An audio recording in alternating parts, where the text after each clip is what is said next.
Welcome to an overclocking guide for your graphics card using MSI Afterburner. This tutorial is a quick and dirty one and tries to focus on the essentials and will give a gentle introduction into overclocking your GPU in general. That's also the reason why we'll leave the core voltage untouched on purpose. Even though today's hardware will in most cases shut itself off before damage occurs, full disclaimer though, overclocking any hardware may result in damage, so do it at your own risk. To check whether the overclock works, you can run the Heaven benchmark by Unigine and see whether the image remains artifact free. For more info on the Heaven benchmark, check the info cards. Now let's get to the fun part. MSI Afterburner focuses on the important aspects of overclocking. As I said, the core voltage on top will remain untouched, since this is a more advanced feature and might require additional cooling solutions for your GPU. Not to say that raising the power limit and clock speeds might not require additional cooling, it is less likely that it does. So we focus on the power limit, the core clock and the memory clock. The first thing you want to do is put the power limit to the max, so that it shows 120%. No worries, nothing's gonna break here. You can see that the temperature limit and power limit are linked, meaning that once you raise the power limit, the temperature limit will also be increased. Here it will go up to 92 degrees Celsius, which it will never reach, but this setting is important for the fan curve. Don't worry too much about this setting in general. Put your focus on the core clock. The settings I will now go through are specific for the GTX 1080 I have in my rig. However, newer cards will usually have a higher core and especially memory clock. You can increase those in relation to the base frequency. Now, how do you do that? You can double click the small number and then enter the new one. It is advised, for this particular card, to do this in 25 MHz steps. So the first one I'm entering is 25 MHz.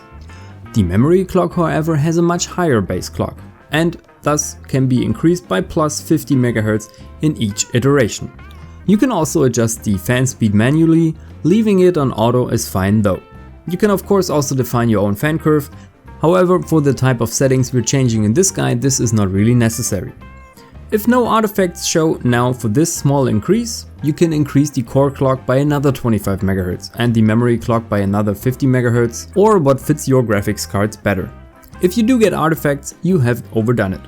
Obviously I can't show any artifacts because if there are artifacts, the recording will be broken.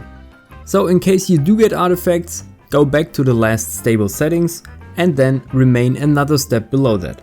For instance, I was still stable at an increase of 125 MHz in core clock and 250 MHz in memory clock.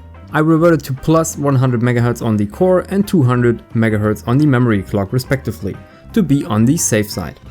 I also ran some benchmarking tests on 3D Mark. For the 3D Mark benchmark, check the info cards. You can see the 3 benchmarks I ran with different clock settings of my GPU.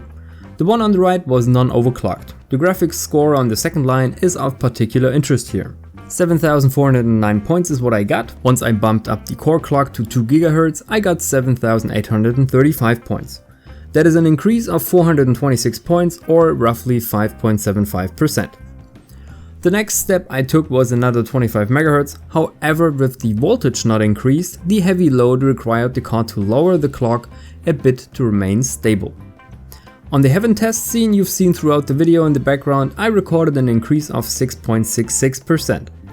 Different games and different applications will obviously show different numbers. In total, a significant increase with simply moving 3 sliders is achievable. For more advanced users, it's about increasing the voltage alongside core and memory clock to achieve even higher gains. That, however, requires more experience in overclocking in general and also better cooling of your GPU. So this was overclocking your GPU in a nutshell. Like this video if you liked it, subscribe to help the channel, and we will see you in the next one.